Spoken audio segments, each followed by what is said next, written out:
PM Modi चीन के दौरे पर हैं, लेकिन ये दौरा सिर्फ कूटनीतिक नहीं है, ये भारत के भविष्य का इम्तिहान भी है। एक तरफ अमेरिका जैसा दोस्त है और दूसरी तरफ चीन जैसा चुनौतीपूर्ण पड़ोसी। सवाल यह है कि क्या भारत चीन से रिश्ते सुधार सकता है या फिर ये रिश्ते और गहरे आर्थिक रणनीतिक खतरे में फंसा देंगे। क्या ये मुलाकात साझेदारी का नया रास्ता खोलेगी या भारत के लिए नई मुश्किलें खड़ी करेगी। आज हम आपको बताएंगे कि क्यों चीन के साथ व्यापार करना उतना आसान नहीं है जितना अमेरिका के साथ, और कैसे ये ड्रैगन डिप्लोमेसी भारत की किस्मत तय कर सकती है। नमस्कार, मैं हूं आसिफ इकबाल और आप देख रहे हैं वन इंडिया।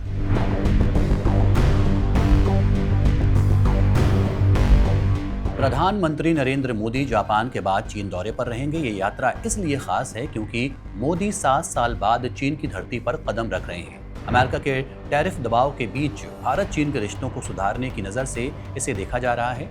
पीएम मोदी की चीन यात्रा ऐसे समय में हो रही है जब नई दिल्ली को बीजिंग के साथ वॉशिंगटन की तुलना में कहीं ज्यादा कठिन आर्थिक संतुलन साधना पड़ रहा है। भारत के लिए चीन के साथ व्यापार सिर्फ अर्थव्यवस्था का सवाल नहीं है, बल्कि इसमें रणनीतिक जोखिम, ज्यादा उत्पादन का दबाव और ऐसे पड़ोसी से डील करना शामिल है जिसका राजनीतिक और सैन्य रुख अक्सर भारतीय हितों के खिलाफ रहता है। इसलिए कहा जा सकता है कि चीन से व्यापार करना आसान नहीं बल्कि चुनौती है, और वो कैसे है ये भी देख लीजिए। भारत अमेरिका बनाम भारत चीन व्यापार।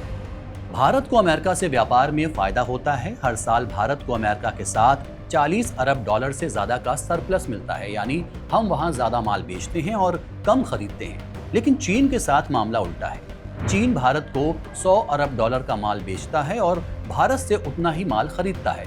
इससे ट्रेड बैलेंस बिगड़ता है। अमेरिका के साथ हमारा ट्रेड बैलेंस अच्छा है। उदाहरण के तौर पर, जैसे कोई घर का खर्च 10,000 रुपए है और आप 15,000 कमा लें तो 5,000 की बचत होती है। लेकिन अगर खर्च 15,000 हो और आपकी कमाई 10,000 हो तो 5,000 का घाटा हुआ। चीन के साथ भारत की यही हालत है, यानी घाटा। चीन की मैन्युफैक्चरिंग ताकत। अमेरिका भले ही दुनिया का सैन्य महाशक्ति हो, लेकिन मैन्युफैक्चरिंग का बादशाह चीन है। पिछले 25 सालों में चीन ने इतना बड़ा उत्पादन ढांचा बना लिया है कि पूरी दुनिया उसके सस्ते माल पर निर्भर हो गई है। आज आपके मोबाइल से लेकर टीवी, खिलौने से लेकर कपड़े, हर जगह मेड इन चाइना छपा दिखता है। यही चीन की ताकत है और भारत की कमजोरी भी। भारत की विनिर्माण चुनौती। भारत का विनिर्माण क्षेत्र अभी भी कमजोर है। 2019-20 से अब तक हमारी मैन्युफैक्चरिंग दर सिर्फ 4% से बढ़ी है। फाइनेंशियल ईयर 2024-25 में गिरकर 1.4% पर आ गई है, जबकि चीन बहुत आगे निकल गया है। चीन में हाल के वर्षों में विनिर्माण वृद्धि काफी स्थिर और उच्च रही है। ये 5 से 7% हर साल की दर से बढ़ रही है। आप मान लीजिए 2 खिलाड़ी दौड़ रहे हैं, एक खिलाड़ी हर साल 10 कदम बढ़ा रहा है और दूसरा खिलाड़ी सिर्फ 4 कदम। ऐसे में दूरी कभी कम नहीं होगी। यही भारत चीन की आर्थिक दौड़ है। रणनीतिक जोखिम। अगर भारत चीन के ज्यादा करीब जाता है तो पश्चिमी देश भारत पर भरोसा कम करेंगे। अमेरिका पहले से ही अपने सहयोगियों पर चीन से दूरी बनाने का दबाव डाल रहा है, और अगर भारत चीन की तरफ झुका तो ये दबाव भारत पर भी आ सकता है। सोचिए, आपके 2 दोस्त हैं, एक चाहता है कि आप उसके दुश्मन से दोस्ती ना करें। अगर आप फिर भी उस दुश्मन से दोस्ती करते हैं तो पहला दोस्त आप पर शक करने लगेगा। यही हाल भारत, चीन और अमेरिका के बीच है। चीन की ओवर कैपेसिटी और खतरा। ओवर कैपेसिटी का मतलब है कि किसी देश की उत्पादन क्षमता उसकी घरेलू मांग से कहीं ज्यादा हो जाना। चीन ने पिछले 20-25 सालों में भारी भरकम फैक्ट्रियां, स्टील प्लांट्स, इलेक्ट्रॉनिक्स, केमिकल्स और ऑटो सेक्टर में इतनी क्षमता खड़ी कर दी है कि वो अपनी जरूरत से कई गुना ज्यादा उत्पादन कर सकता है। जब घरेलू मांग कम हो जाती है तो ये अतिरिक्त माल उसके लिए सिरदर्द बन जाता है। इससे निपटने के लिए वो अपना माल दुनिया भर में ढकेल सकता है। अगर भारत ने सावधानी नहीं बरती तो हमारा बाजार सस्ते चीनी सामान से भर जाएगा, जिससे भारतीय उद्योग और ज्यादा कमजोर हो जाएंगे। उदाहरण के तौर पर, जैसे बाजार में कोई चीज अचानक आधी कीमत पर मिलने लगे तो ग्राहक वहीं भागेंगे, लेकिन उस वजह से आपके इलाके के छोटे दुकानदार बर्बाद हो जाएंगे। यही चीन का खतरा है। भारत चीन स्वाभाविक साझेदार नहीं। भारत और चीन दोनों बड़ी अर्थव्यवस्थाएं हैं, लेकिन दोनों के सिस्टम बिल्कुल अलग हैं। भारत लोकतांत्रिक और निजी क्षेत्र आधारित है, जबकि चीन स्टेट नियंत्रित है।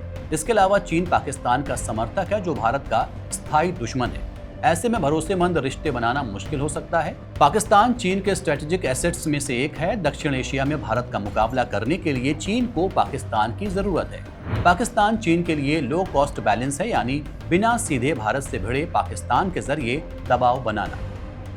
भारत का आगे का रास्ता क्या है? भारत के लिए असली चुनौती चीन से मुकाबला करना है, ना कि उसके आगे झुकना। चीन केवल एक ट्रेड पार्टनर नहीं है, बल्कि भारत का रणनीतिक प्रतिद्वंदी भी है। चुनौती सिर्फ व्यापार घाटे की नहीं है, बल्कि ये भी है कि भारत कहीं सस्ते चीनी सामान पर निर्भर ना हो जाए। अगर भारत झुकता है तो उसकी आर्थिक स्वतंत्रता और रणनीतिक आज़ादी दोनों खतरे में पड़ सकती है। इसके लिए जरूरी है आत्मनिर्भर भारत, निजी क्षेत्र को मजबूती देना और लोकतांत्रिक देशों के साथ मजबूत साझेदारी बनाना। तो सवाल यह है, क्या भारत चीन के इस आर्थिक और रणनीतिक जाल से अपने को दूर रख पाएगा? क्या हम चीन के सस्ते माल के समंदर में डूबेंगे, या फिर अपने युवाओं, अपने बाजार और अपनी क्षमता के दम पर नया इतिहास लिखेंगे? आने वाला वक्त ये तय करेगा कि भारत सिर्फ एक बड़ी अर्थव्यवस्था बनेगा या एक सच्ची वैश्विक शक्ति। फिलहाल के लिए इतना ही। देखते रहिए वन इंडिया।